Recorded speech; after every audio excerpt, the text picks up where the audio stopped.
കർപ്പണ്യദോഷോപഗതസ്വഭാവകവൃച്ചാമത്താം ധർമ്മസമൂഢചേതക യശ്രേയസ്യാ നിശ്ചിതം ബ്രൂഹിതന്മേ ശിഷ്യസ്തേഹം ശാതിമാം താം പ്രപന്നം. ഓം നമോ ഭഗവതേ വാസുദേവായ. ഓം നമോ ഭഗവതേ വാസുദേവായ. ഓം ശ്രീകൃഷ്ണായ പരബ്രഹ്മണേ നമഃ. എല്ലാവർക്കും നമസ്കാരം. ഇന്ന് ഗീതയിലെ ഭക്തിയോഗം 12-ാം അധ്യായത്തിലെ 6-ാമത്തെ ശ്ലോകം തൊട്ടാണ് നമുക്ക് ചിന്തിക്കേണ്ടത്. കഴിഞ്ഞ ദിവസം നമ്മൾ 5 ശ്ലോകങ്ങൾ കണ്ടതാണ്. എന്താണ് വ്യക്തോപാസന, എന്താണ് അവ്യക്തോപാസന. അവ്യക്തോപാസനയാണ് ശ്രേഷ്ഠം. അതിന് ചെയ്യാൻ തന്നെ ശരീരത്തിന് വരെ ക്ലേശമുണ്ടാകും എന്നൊക്കെ ഭഗവാൻ പറഞ്ഞു. 5 ശ്ലോകങ്ങൾ ഒന്ന് പാരായണം ചെയ്തുകൊണ്ട് അടുത്ത ഭാഗത്തേക്ക് നമുക്ക് കിടക്കാം. അർജുന ഉവാച ഏവം സതതയുക്തായേ ഭക്താസ്ത്വാം പരിവാസതേ യേ ചാപ്യക്ഷരമം വ്യക്തം തേഷാം കേ യോഗവിത്തമാ. ശ്രീ ഭഗവാനുവാച മയ്യാവേശ്യമനോ യേ മാം നിത്യയുക്താ ഉപാസതേ ശ്രദ്ധയാ പരയോ വേദ തേ മേ യുക്തതമാമദാഃ. യേ ത്വക്ഷരമനിർദ്ദേശം അവ്യക്തം പര്യുപാസതേ സർവത്ര ഗമചിന്യം ച കൂടസ്ഥമചലം ധ്രുവം സംനിയമ്യേന്ദ്രിയഗ്രാമം സർവത്ര സമബുദ്ധയാ തേ പ്രാപ്നുവന്തി മാമേവ സർവഭൂതഹിതേ രതാ. ക്ലേശോ അധികതരസ്തേഷാം അവ്യക്താ സചേതസാം അവ്യക്താ ഹി ഗതിർദുഃഖം ദേഹവിരഭിരവ്യാപ്യതേ. ഇനി അടുത്ത 6ഉം 7ഉം ശ്ലോകങ്ങള്. ഏതു സർവാണി കർമാണി മയി സന്യസ്യ മൽപര അനന്യേനൈവ യോഗേന മാം ധ്യായന്ത ഉപാസതേ തേഷാം അഹം സമുദ്ധർത്ത മൃത്യു സംസാരസാഗരാൻ ഭവാമിന ചിരാത്പാർത്ഥ മയ്യാവേശിത ചേതസ.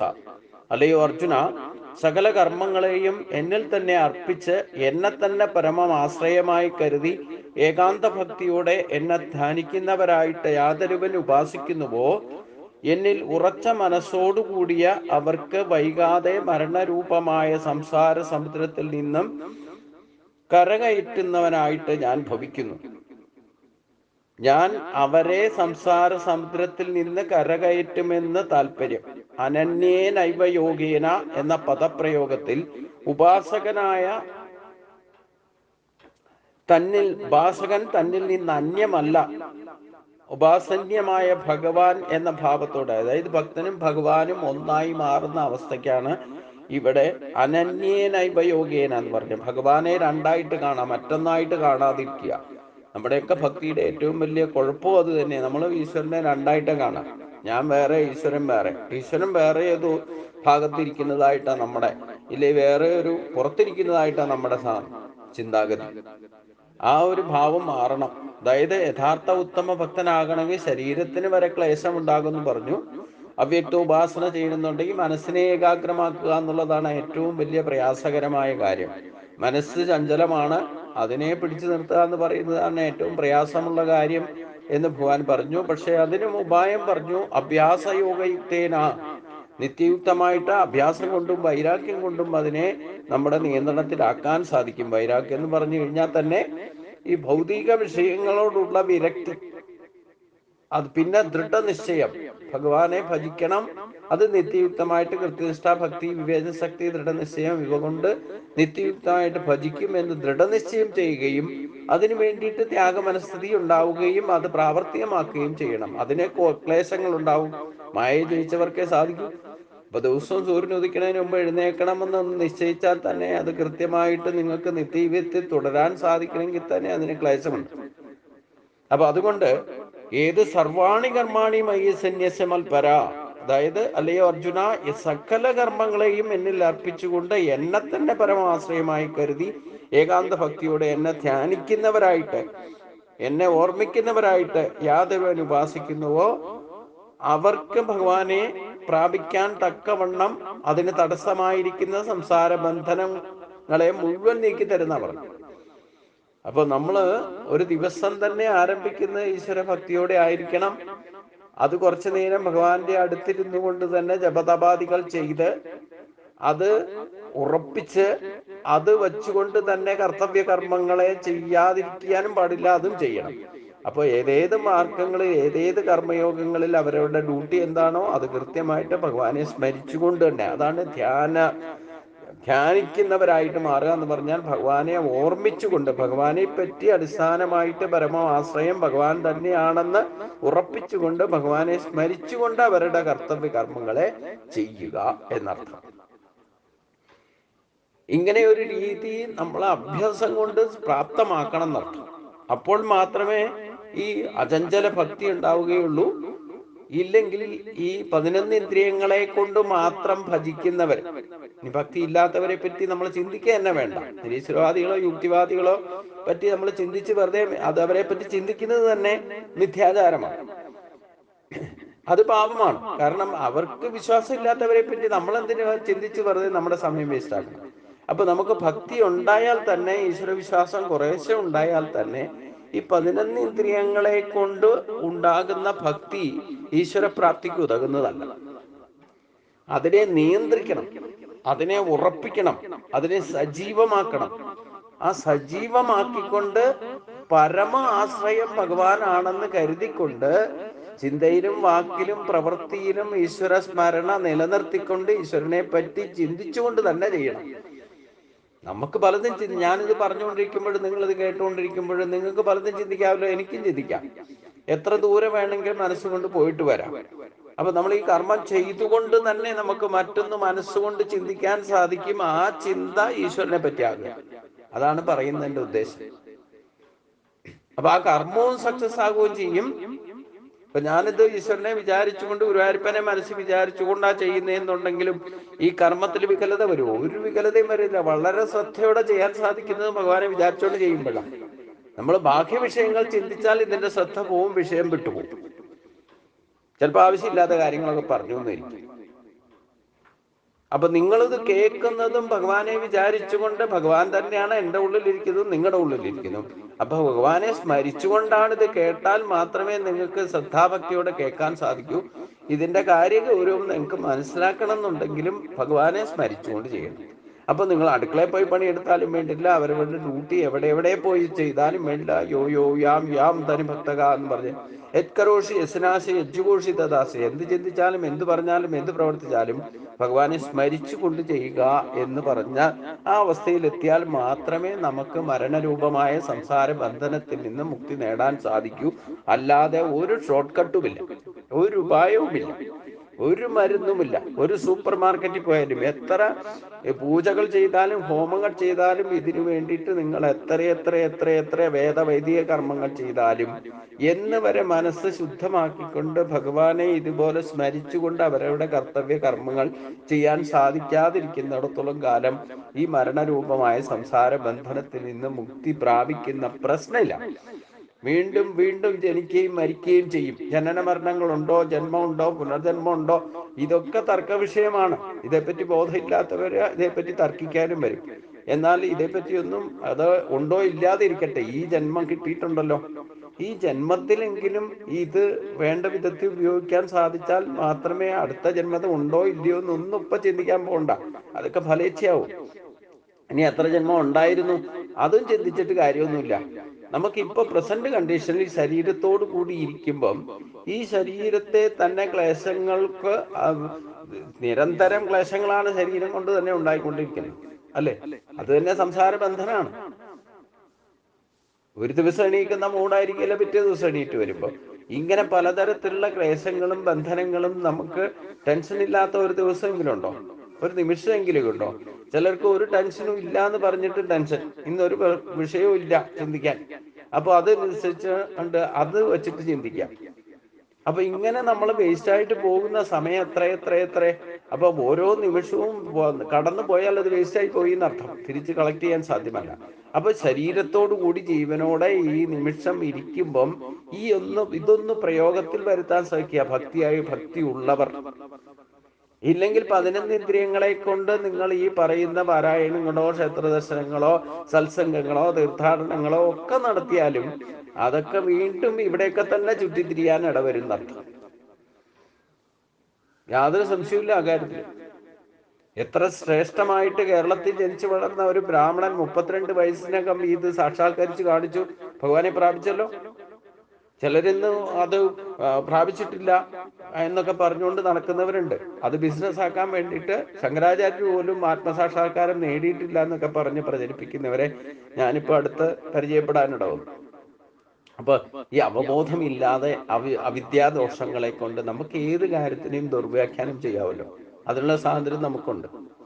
പക്ഷേ കേരളത്തിൽ തന്നെ അങ്ങനെ ശ്രേഷ്ഠനായ ബ്രാഹ്മണൻ ഉണ്ടായിട്ട് വ്യാസനെ പോലും അതിക്രമിച്ച വ്യക്തിയാ. കാരണം എന്താ, 32 വയസ്സിനകം ഉദ്ദേശിച്ച കാര്യം ചെയ്തിട്ട് കർമ്മണോഖ്യവി ബോധവ്യം ബോധവ്യം ച വികർമ്മണാക അകർമ്മണശ്ച ബോധവ്യം ഗഹനാകർമ്മണോഗതി എന്ന ശാസ്ത്രത്തെ നടപ്പാക്കി കാണിച്ചു തന്ന ഒരു ബ്രാഹ്മണൻ കേരളത്തിൽ ജനിച്ചു വളർന്ന് 32 വയസ്സിനകം ഇങ്ങനെ ഒരു കാര്യം ചെയ്തിട്ട് പോയിട്ട് ആ വ്യക്തിയെ ഇന്നും ശരിക്കും മനസ്സിലാക്കാതെ ഫോട്ടോ വെച്ച് പൂജിച്ചുകൊണ്ടൊന്നും ആയില്ല.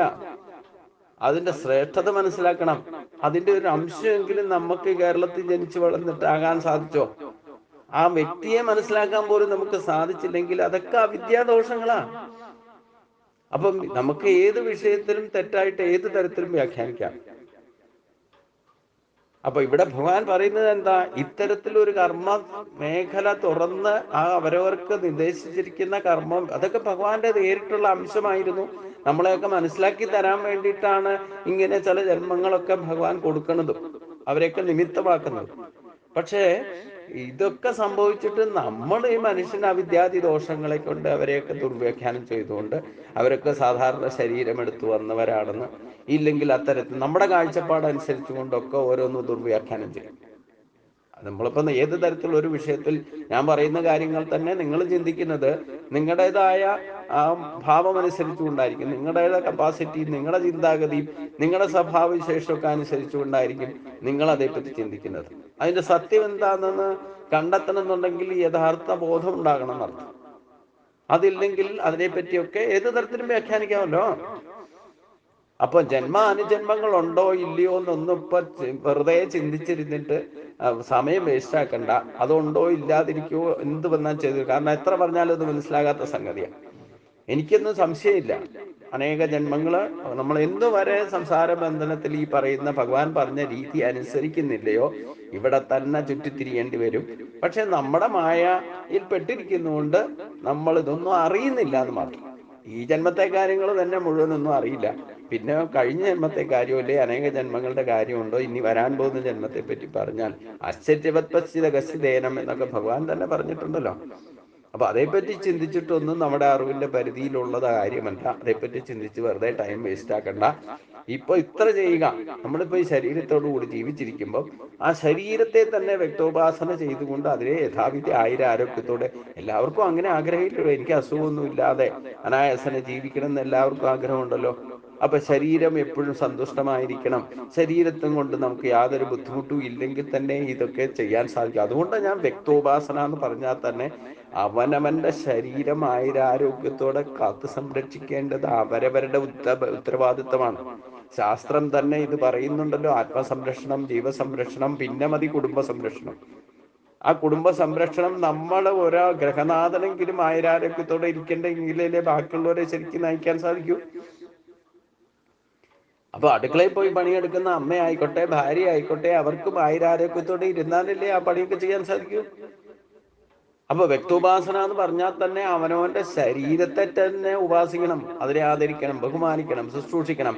അതൊക്കെ ചെയ്യുന്ന ഈശ്വര വിചാരത്തോടെ ആയിരിക്കണം. അതാണ് ഇവിടെ പറയുന്നത്, സകല കർമ്മങ്ങളെയും എന്നിൽ അർപ്പിച്ചുകൊണ്ട് ചെയ്യൂ, എങ്കിൽ മാത്രമേ ആ ശരീര സംരക്ഷണം സാധ്യമാകൂ. കാരണം നമ്മുടെ ഇഷ്ടത്തിന് നമ്മൾ ഉണ്ടാക്കിയതൊന്നുമല്ല, ഭഗവാന്റെ കൃപ കൊണ്ട് കിട്ടിയതായ ദിവ്യമായ മനുഷ്യ ശരീരം.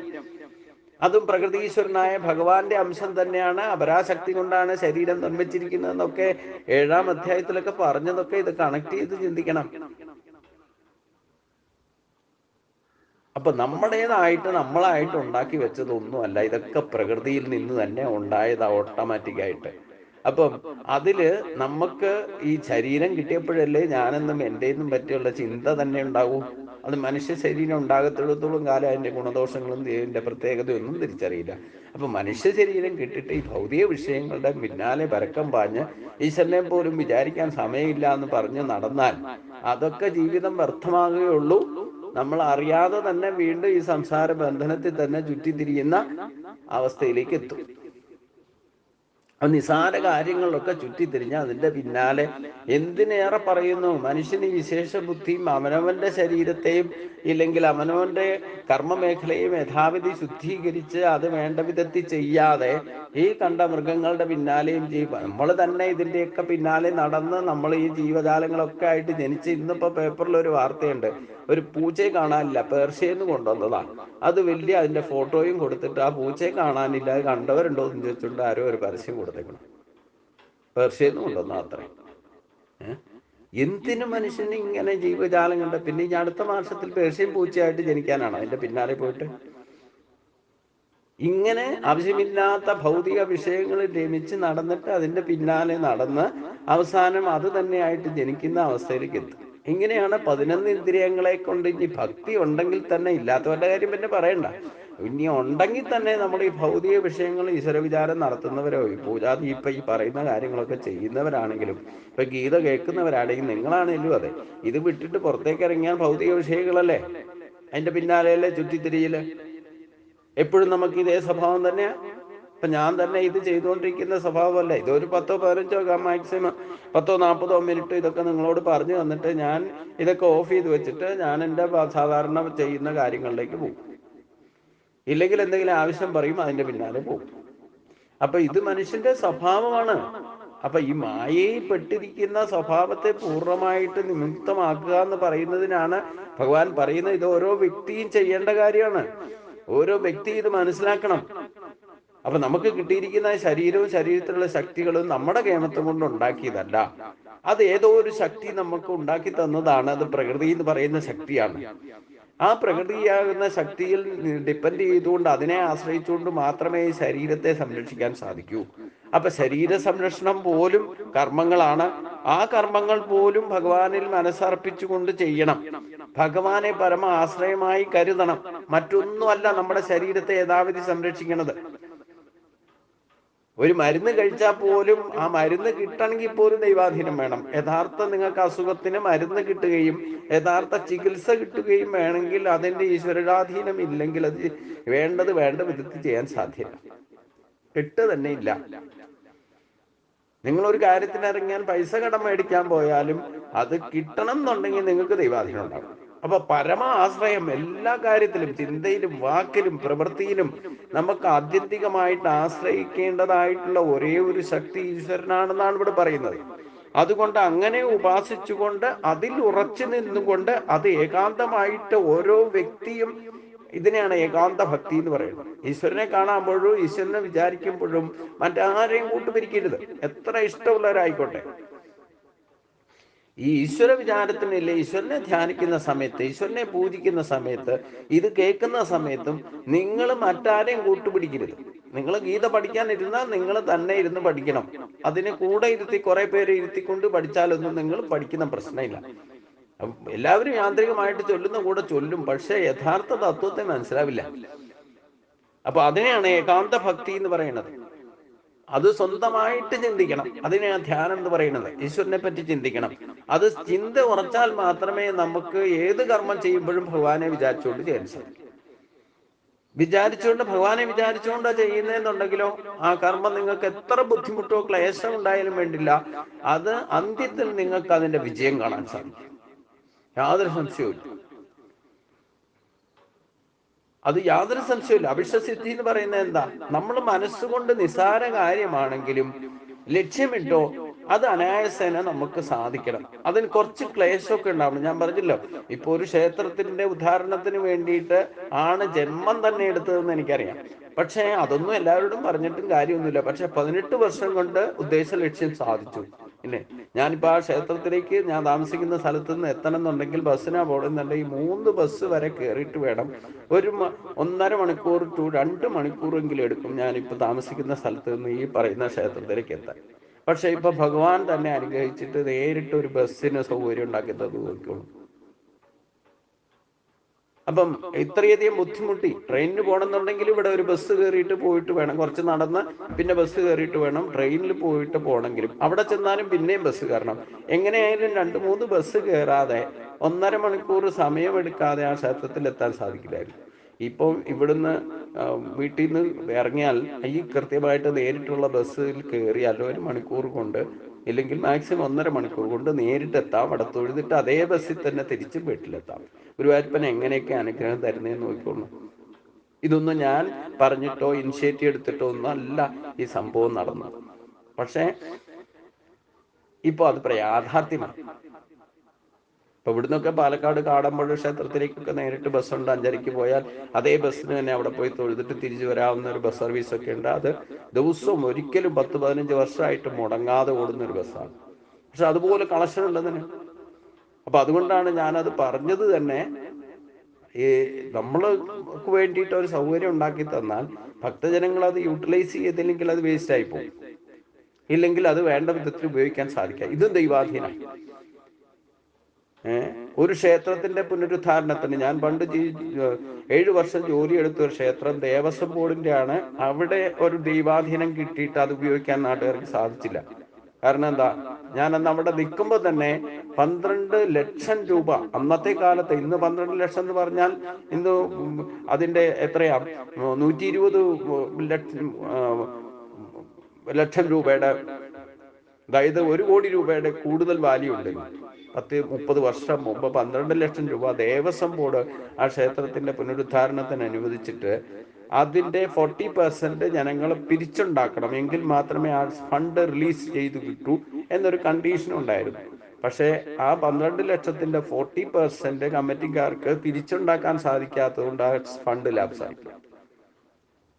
ഇതൊക്കെയാണ് സംസാര ബന്ധനം എന്ന് പറയുന്നത്. അപ്പം ഞാൻ പറഞ്ഞതിന്റെ കാര്യം, നമുക്ക് ദൈവാധീനം കൊണ്ട് ഒരു അനുഗ്രഹം ഈശ്വരൻ ഉണ്ടാക്കി തന്നാൽ അത് യൂട്ടിലൈസ് ചെയ്യാനും നമുക്കൊരു ദൈവാധീനം വേണം. അതിന് ഏക ആശ്രയം, പരമ ആശ്രയം ഈശ്വരനെ ആയിട്ട് കരുതുന്നവർക്ക് മാത്രമേ ഇത് സാധ്യമാകൂ. അതാണ് ഞാൻ ഇത് പറഞ്ഞതിന്റെ കാര്യം. എന്താ, ഭഗവാനെ മാത്രം പരമ ആശ്രയമായി കരുതുന്നവർക്ക് ഏകാന്ത ഭക്തി ഉണ്ടാകൂ. അങ്ങനെയുള്ളവർക്ക് ഭഗവാനെ പറ്റി നിരന്തരം ചിന്തിക്കാൻ സാധിക്കൂ. സകല കർമ്മങ്ങളും ഭഗവാനിൽ അർപ്പിതമായിക്കൊണ്ട് കർമ്മങ്ങൾ അനുഷ്ഠിക്കാൻ സാധിക്കുകയുള്ളൂ. ഇത് ജീവിച്ചിരിക്കുമ്പോൾ ശരീരത്തോടു കൂടി ഏതൊരു ഭക്തനാണോ ചെയ്യുന്നത്, അവൻ ഭഗവാനും ഭക്തനും ഒന്നാകുന്ന അനുഭൂതി അവൻ തന്നെ അനുഭവിച്ചറിയും. ആത്യന്തികമായിട്ട് അവൻ ശരീരം ത്യജിച്ചാൽ ഭഗവാനിലേക്ക് തന്നെ ചെന്ന് ചേരുകയും ചെയ്യുന്ന ഭഗവാൻ പറഞ്ഞത്. ഭക്തിയുടെ ഒരു ഭക്തന്റെ യഥാർത്ഥ ലക്ഷണത്തെയാണ് ഇവിടെ പറയുന്നത്. എന്തായിരിക്കണം സ്വഭാവം ഭക്തന്റെ? മറ്റൊന്നിനെ ആശ്രയിക്കാത്ത സ്വഭാവമായിരിക്കണം, മറ്റാരെയും കൂട്ടുപിടിക്കാത്ത സ്വഭാവമായിരിക്കണം ഈശ്വരങ്കിലേക്ക് ഈശ്വരനെ അർപ്പിച്ചുകൊണ്ട് കർമ്മം ചെയ്യുന്നു. കാരണം നിങ്ങൾ ഏത് കാര്യത്തിനും കൂട്ടുപിടിച്ചാൽ അറ്റാച്ച്മെന്റ് ഉണ്ടാക്കിയ സംഘദോഷം ഇല്ലെങ്കിൽ സമ്പർക്ക ദോഷം ഉണ്ടാകും. ഭക്തിയിൽ പ്രത്യേകിച്ചും ഉണ്ടാകും.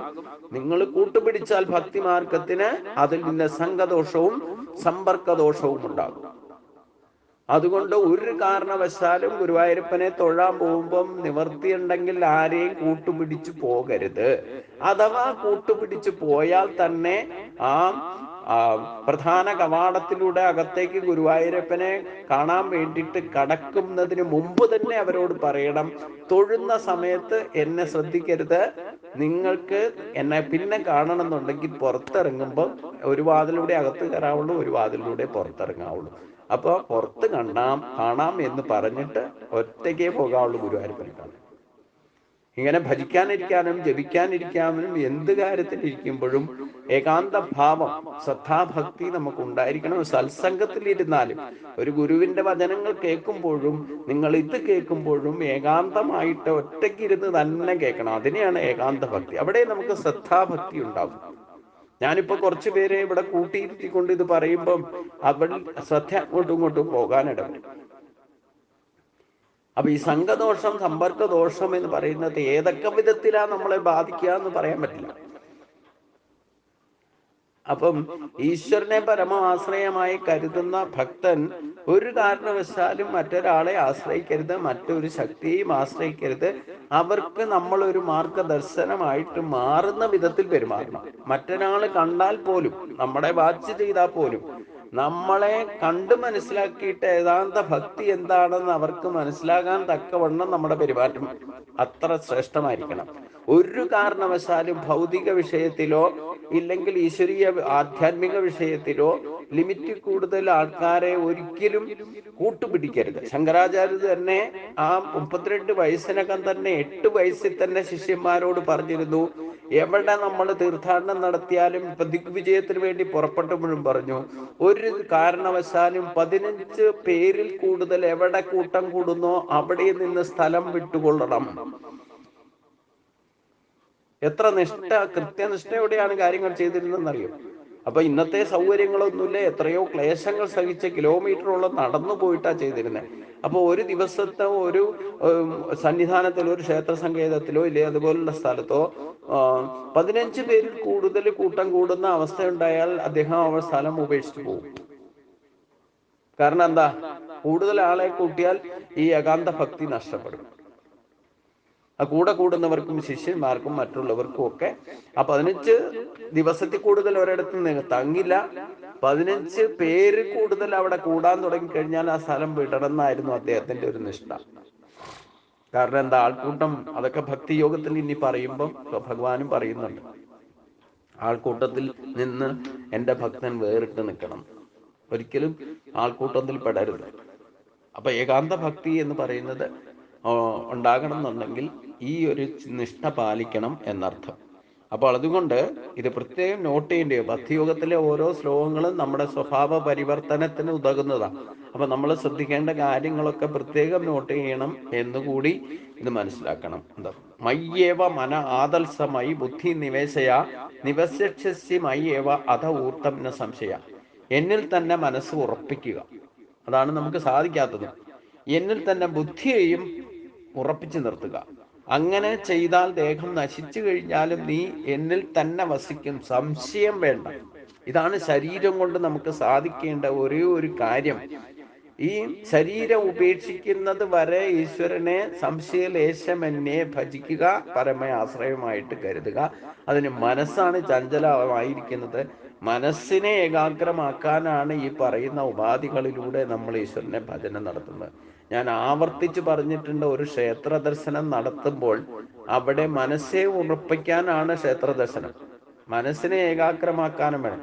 എപ്രകാരമാണോ ഒരു ക്ഷേത്രത്തിൽ വിഗ്രഹം അഷ്ടബന്ധമിട്ട് ഉറപ്പിച്ചിരിക്കുന്നത്, പീഠത്തോടൊപ്പം ഉറപ്പിച്ചു നിർത്തിയിരിക്കുന്നത്, ആ വിഗ്രഹം കണ്ട് തൊഴുത് അതേപോലെ ഉറച്ച ഒരു മനസ്സിനുടമയാകുക എന്നുള്ളതാണ് ക്ഷേത്ര ദർശനത്തിന്റെ പരമമായ ലക്ഷ്യം.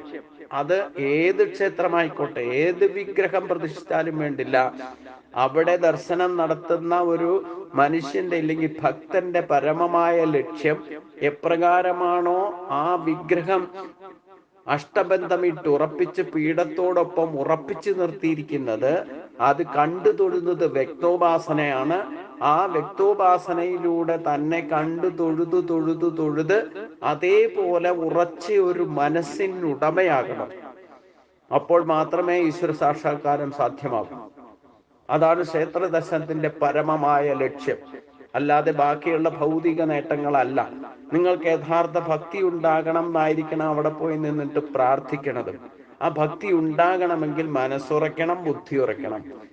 ശനൈരു പരമേ ബുദ്ധ്യാദതി ഗഭീതയാൻ ആത്മസംസ്ഥം മനഃകൃത്വ നാ കിഞ്ചിതപി ചിന്തയെ എന്ന് 6-ാം അധ്യായത്തിൽ ഭഗവാൻ പറഞ്ഞു. ഇത് തുടരെ എന്ന് വരെ മനസ്സുറയ്ക്കുന്നില്ലയോ അന്ന് വരെ അടുത്തുള്ള ക്ഷേത്രത്തിൽ ദിവസവും ദർശനം നടത്തി മനസ്സിനെ ഉറപ്പിക്കാൻ ശ്രമിക്കണം. അപ്പൊ ക്ഷേത്ര ദർശനവും നാമസങ്കീർത്തനവുമാണ് കലിയുഗത്തിൽ ഏറ്റവും ശ്രേഷ്ഠം. അതിൽ നാമജപം വീട്ടിലിരുന്ന് ചെയ്യാം, ക്ഷേത്രത്തിൽ പോയിട്ട് ചെയ്യാൻ ഏകാന്ത ഭക്തി കിട്ടില്ല.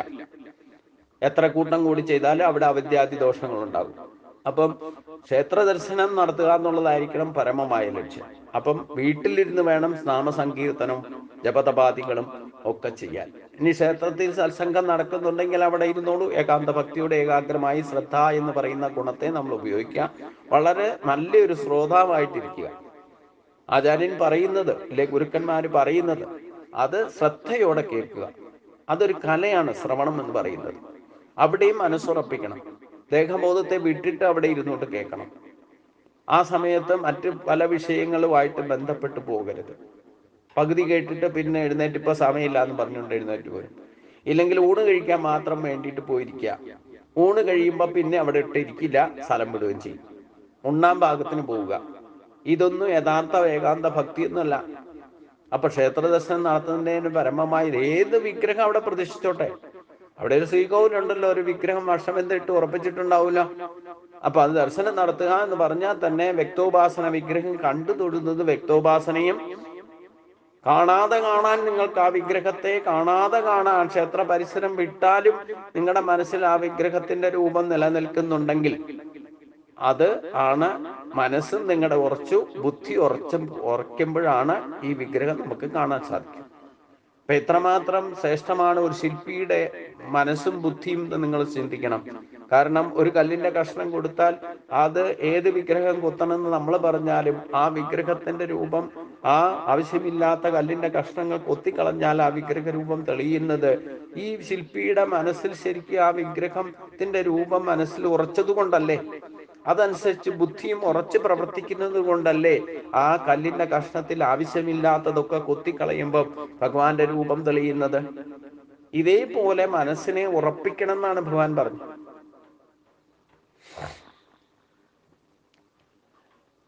എന്നിൽ തന്നെ ബുദ്ധിയെയും നിർത്തുക. അങ്ങനെ ചെയ്യാൻ ദേഹം ഇനി എത്ര ഭക്തിപരമായിട്ട് ഉയർന്നു വന്നിട്ട് ശില്പം കൊത്തുന്ന, ഇല്ലേ ഗുരുവായൂരപ്പന്റെ ഒക്കെ വിഗ്രഹം കൊത്തിയെടുക്കുന്ന, ഇല്ലേ ഒരു ചിത്രം വരയ്ക്കുന്ന ആ ശില്പിയെയൊക്കെ കണ്ടു കഴിഞ്ഞാൽ അവരെ തൊഴണം എന്നാ ഞാൻ പറയാം. പക്ഷെ ഒരു പ്രശ്നം എന്താന്ന് ചോദിച്ചു കഴിഞ്ഞാൽ അവരും ഇതൊക്കെ ചെയ്യുമ്പോൾ ശ്രദ്ധയോടൊക്കെ ചെയ്യും. ചിലർക്ക് ഇത് ചെയ്യണമെങ്കിൽ തന്നെ കള്ളു കുടിച്ചാലേ ചെയ്യാവുള്ളൂ. ഞാൻ ഉള്ള കാര്യം പറയാം.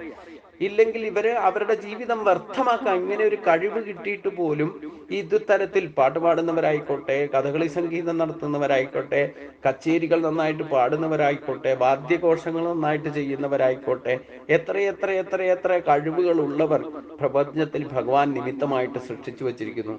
പക്ഷെ ഇതൊക്കെ ശ്രേഷ്ഠമായിട്ട് അവർ ചെയ്യണമെങ്കിൽ പോലും ലഹരി പദാർത്ഥം ഉപയോഗിക്കണം എന്ന് പറഞ്ഞുകൊണ്ട് ശരീരത്തെ ദുർവിനിയോഗം ചെയ്യുന്ന എത്രയോ ഭക്തര് തന്നെയുണ്ട്.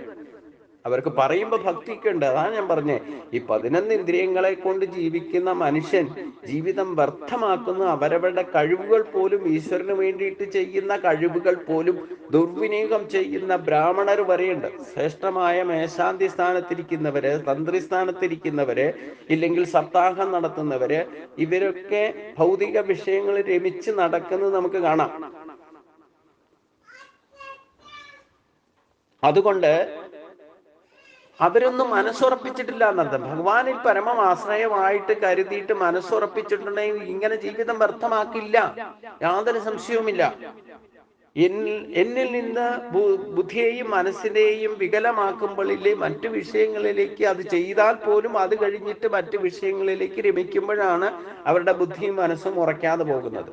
അപ്പൊ ഒരു ഘട്ടത്തിൽ അവർക്കും തോന്നും ഇതൊന്നും വേണ്ട, ഇതൊന്നും വേണ്ടാത്തതാണ്, നമ്മൾ ചെയ്യുന്ന തെറ്റാണെന്ന് എന്നൊക്കെ തോന്നുന്ന ഘട്ടങ്ങളൊക്കെ ജീവിതത്തിൽ എന്നെങ്കിലും ഇവർക്കൊക്കെ ഉണ്ടാകും. പക്ഷേ അത്രയൊക്കെ ചിന്ത വരുമ്പോഴത്തേനും, അതിനെപ്പറ്റി ഒരു പുനർവിചിന്തനം നടത്തുന്ന സമയത്തേക്കും ഇവരൊക്കെ ഇതിൽ അഡിക്റ്റ് ആയി പോവുകയാണ്. അതില്ലാതെ ജീവിക്കാൻ പറ്റില്ല എന്നൊരവസ്ഥയിലേക്ക് എത്തിക്കഴിഞ്ഞാൽ അവരൊക്കെ ഈ സംസാര ബന്ധനത്തിൽ തന്നെ വീണ്ടും വീണ്ടും വന്ന് ജനിച്ച ജനന മരണങ്ങൾക്ക് വിധേയമായി പോകുന്ന എത്ര ശ്രേഷ്ഠമായ ജന്മങ്ങൾ. അപ്പൊ അതാണ് ഇവിടെ ഭഗവാൻ പറഞ്ഞത്, എന്നിൽ തന്നെ മനസ്സിനെ ഉറപ്പിക്കണം.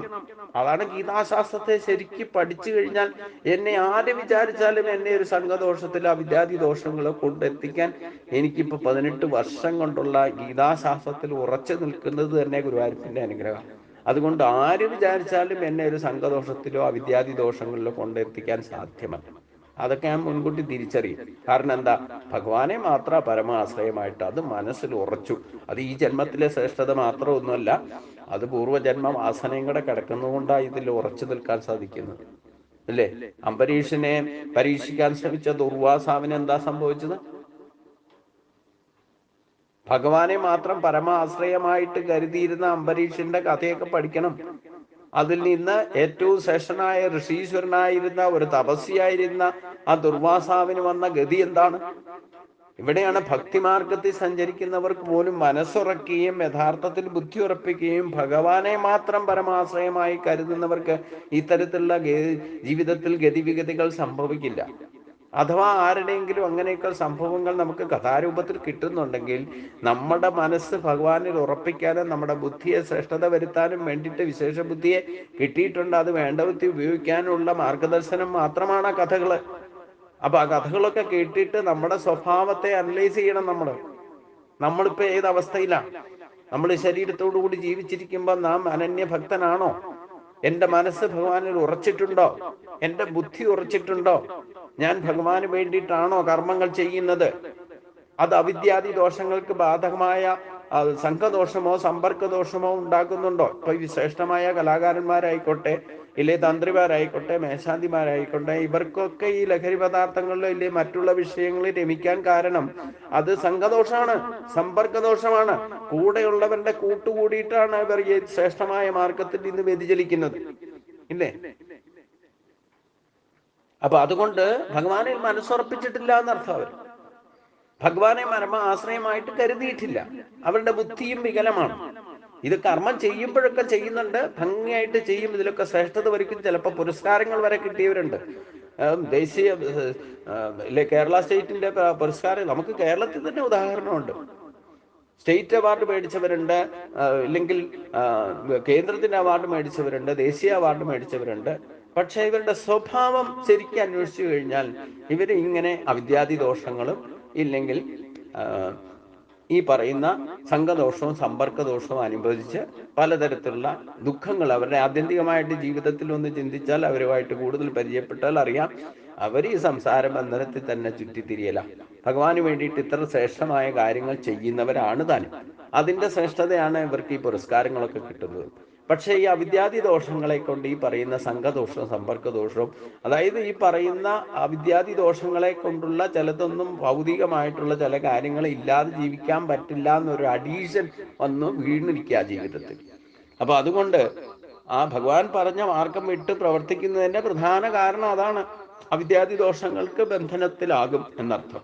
അങ്ങനെ ചെയ്താൽ ദേഹം നശിച്ചു കഴിഞ്ഞാൽ, അതായത് ഭഗവാൻ പറഞ്ഞ പോലെ ഭഗവാനിൽ തന്നെ മനസ്സുറപ്പിക്കുകയും ബുദ്ധിയെയും ഉറപ്പിച്ചു നിർത്തിക്കൊണ്ട് അവരുടെ കഴിവുകൾ യഥാവിധി യൂട്ടിലൈസ് ചെയ്തുകൊണ്ട് ജീവിതം വിജയത്തിൽ അനായാസന ജീവിക്കാൻ സാധിക്കുന്ന അവർ, അത്തരത്തിലുള്ള ഭക്തർ ഏത് കാലത്ത് ദേഹം നശിച്ചു കഴിഞ്ഞാലും വേണ്ടില്ല, ഏത് കാരണത്താൽ, ഇനി പൂർവ്വജന്മ കർമ്മവാസന കൊണ്ട് ചിലപ്പോൾ ക്യാൻസർ വന്നിട്ടോ മാരാരോഗം വന്നിട്ടോ ആണ് ശരീരം എന്തായാലും നശിക്കും, ഏതെങ്കിലും തരത്തിൽ ജീർണിക്കും. അത് രോഗം വന്നിട്ടാകാം, ചിലപ്പോൾ നിമിഷ നേരം കൊണ്ട് ഹാർട്ട് അറ്റാക്ക് വന്നിട്ടായിരിക്കാം, ചിലപ്പോൾ തളർന്നു വീണിട്ടായിരിക്കാം, ഏതെങ്കിലും തരത്തിൽ കുഴഞ്ഞു വീണിട്ടായിരിക്കാം, ഏതെങ്കിലും തരത്തിൽ നിമിഷ നേരം കൊണ്ട് ശരീരം നശിച്ചാലും വേണ്ടില്ല, അത് നശിക്കാനുള്ളതാണ്. എന്നാൽ ഭഗവാന് തന്നെ വസിക്കാമല്ലോ, സംശയം വേണ്ട. അപ്പൊ ശരീരം ഏത് തരത്തിൽ നശിച്ചാലും വേണ്ടില്ല, മനസ്സുകൊണ്ട് മനസ്സുറപ്പിക്കുകയും ബുദ്ധി ഉറപ്പിക്കുകയും ചെയ്താൽ ശരീരം ഉപേക്ഷിച്ചു കഴിഞ്ഞാൽ അനന്തരഗതിയും ആ ബുദ്ധിയുടെയും മനസ്സിന്റെയും ശ്രേഷ്ഠത അനുസരിച്ചായിരിക്കും. അപ്പൊ അതുകൊണ്ടാണ് ഭഗവാൻ പറഞ്ഞത്, മനസ്സിനെ ഉറപ്പിക്കൂ എന്നിൽ തന്നെ, ഭഗവാനെ തന്നെ പരമാശ്രയം. നിങ്ങൾ അവിദ്യാദി ദോഷങ്ങളിൽ എന്തെങ്കിലും പെട്ടിട്ടുണ്ടെങ്കിൽ തന്നെ മനസ്സ് ഭഗവാനെ ഉറപ്പിക്കൂ, ബുദ്ധിയും ഉറപ്പിക്കൂ. ഇനി കുടിച്ച് നശിച്ചില്ലെങ്കിൽ ശരീരം പോലും നശിക്കുന്ന അവസ്ഥയിൽ അങ്ങനെ ഉപേക്ഷിക്കേണ്ടി വന്നാലും വേണ്ടില്ല, അവർക്ക് പോലും ഭഗവാനിലേക്ക് എത്താം.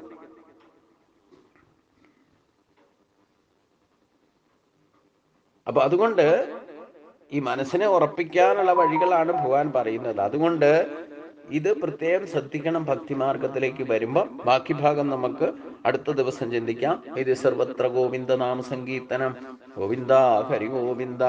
അതുകൊണ്ട് മയ്യാവേശ്യ മനോയേമാം നിത്യയുക്ത ഉപാസതേ എന്ന് ഭഗവാൻ ഇതിനു മുമ്പും പറഞ്ഞിട്ടുണ്ട്. മയ്യേവ മന ആദൽസമയി ബുദ്ധി നിവേശയ നിവസ്യക്ഷസി മയ്യേവ അത ഊർത്തം ന സംശയ. സംശയ ലേശമന്യ, അതായത് ശക്കലം പോലും സംശയമില്ലാതെ ഭഗവാനിൽ തന്നെ മനസ്സുറപ്പിക്കണം, ബുദ്ധിയെ ഉറപ്പിക്കണം. ഭഗവാനെ തന്നെ പരമ ആശ്രയമായി കരുതിക്കൊണ്ട് അവരുടെ കർത്തവ്യ കർമ്മങ്ങളെ ഈശ്വരാർപ്പിതമായിട്ട് ചെയ്യുന്നതാണ് യഥാർത്ഥ ഭക്തിയോഗം എന്ന് ഉറപ്പിച്ചുകൊള്ളണം. ഇത് സർവത്ര ഗോവിന്ദനാമ സങ്കീർത്തനം, ഗോവിന്ദ ഹരി ഗോവിന്ദ. ഓം സ്വസ്തി പ്രജാഭ്യാം പരിപാലയന്താം ന്യായേന മാർഗേണ മഹിം മഹീശാ ഗോബ്രാഹ്മണേഭ്യ സുഖമസ്തൃത്യം. ലോകാ സമസ്താ സുഖിനോ ഭവന്തു, ലോകാ സമസ്താ സുഖിനോ ഭവന്തു. ഓം ശാന്തി ശാന്തി ശാന്തി.